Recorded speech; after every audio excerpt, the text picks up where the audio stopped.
미래창조과학부가 출범 1년 2개월 만에 새로운 장관을 맞이하게 됐습니다. 네, 그동안 미래부가 창조경제 사령탑 역할을 제대로 해내지 못했다는 지적이 있었던 것은 사실입니다. 새로운 장관을 맞이하는 미래부의 미래에 대해서 살펴보도록 하겠습니다. 오늘도 서강대 이덕환 교수 나와 계십니다. 안녕하십니까? 네, 안녕하세요. 네, 미래부 이야기를 해볼 텐데 미래부의 가장 큰 과제는 무엇일까요? 예, 지금이 정말 중요한 시점입니다. 네네. 미래창조과학부는 과학기술과 ICT의 융합을 통해서 창조경제를 구현한다. 이런 그 박근혜 정부의 가장 중요한 국정과제를 전담하는 핵심 부서로 탄생을 했습니다. 네. 그런 미래부가 지난 한 1년 2개월 동안 제 역할을 제대로 못했다는 평가가 아마 일반적인 것 같아요. 네네. 창조경제의 핵심인 과학기술 정책을 제대로 챙기지를 못했습니다. 그 ICT 분야의 정책도 만족스럽다고 보기는 상당히 어려웠던 것 같아요. 네. 이제 말 안 듣는 이동통신사 쫓아다니다가 시간을 다 보낸 것 같고요. 이 창조경제의 정체가 뭔지 모르겠다는 얘기가 아직도 많습니다. 네. 결국 과학기술과 ICT가 국정의 그 중심에서 완전히 사라져버렸다. 이런 비판을 받고 있는 게 현실입니다. 이 새로 취임하는 그 최양희 장관 내정자에게 큰 기대를 걸 수밖에 없는 상황입니다. 네. 과학기술과 ICT를 국정의 중심에 다시 세우도록 노력해야지 되고요. 네. 많이 늦었지만 이제라도 이제 창조경제를 적극적으로 실천하는 모습을 보여줘야 될 것 같습니다. 네. 네. 지금 과학기술과 ICT를 국정 중심에 세워야 된다고 말씀을 해주셨는데 과학기술 부분에는 어떤 문제가 있을까요? 새 정부가 출범한 이후에 과학기술이 전혀 완전히 없어져 버렸다고 볼 수밖에 없는 상황입니다. 네. 문제가 굉장히 심각합니다. 아주 화려하게 출범했던 기초과학연구원, IBS라고 하는 게 원장이 중도에 그냥 사퇴를 해버리면서 표류하고 있죠. 네네. 중이온 가속기 건설도 우선순위에서 완전히 밀려나 버린 것 같아요. 과학기술계의 인사 문제도 아주 심각합니다. 이 정부의 공통적인 문제인 것 같은데 기관장 선출에 아주 난항을 겪고 있습니다. 네. 연구회의 기관장 선출 제도가 공모제도가 완전히 무력화된 거 아닌가 이런 걱정을 하고 있습니다. 결국 이제 미래부가 정신을 차려야 됩니다. 새로 출범하는 국가과학기술연구회라는 거, 이거 굉장히 중요한 기관인데요. 네. 이 기관이 잘못하면은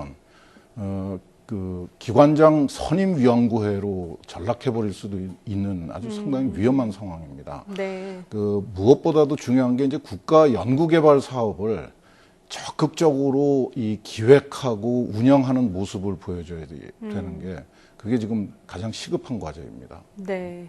네, 과학기술에 대한 이야기를 해주셨고 이번에는 ICT 기술에 대해서 이야기를 해주셔야 되는데 어떤 거죠? 창조경제의 한 축이 ICT입니다. 그런데 이 ICT의 사정도 별로 딱하기는 마찬가지인 것 같아요. 네. 우리가 정보통신 강국이라고 알려져 있었는데 이제는 동력을 잃어버렸다 하는 지적이 많습니다.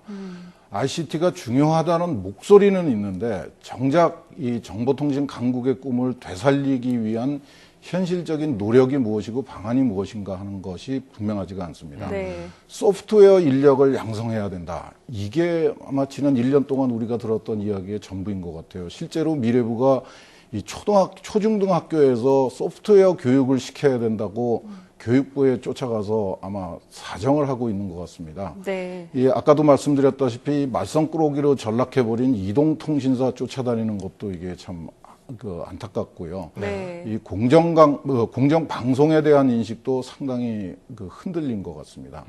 솔직히 말씀드리면은 ICT가 정확하게 뭔지 이거 그렇게 아는 사람이 많지 않은 것 같아요. 네. 그리고 우리하고 전혀 다른 전통과 문화를 가지고 있는 이스라엘을 자꾸 들먹으면서 이스라엘을 베끼자, 흉내내자 하는 얘기가 참 거북합니다, 듣기가. 네. 좋은 부분을 받아들이자 이런 의미였을 것 같은데요. 그렇죠. 박근혜 정부 출범 초반부터 사실 창조경제에 대한 이야기 계속해서 나왔잖아요. 예. 이 창조경제에 대해서는 어떻게 생각하십니까? 글쎄요, 참 안타깝습니다. 지난 여름에 공개석상에서 산업부의 고위 공직자가 이런 말을 하더라고요. 자꾸 창조경제가 뭐냐고 물어보는데 창조경제가 뭐면 어떠냐? 그냥 네. 하면 되지.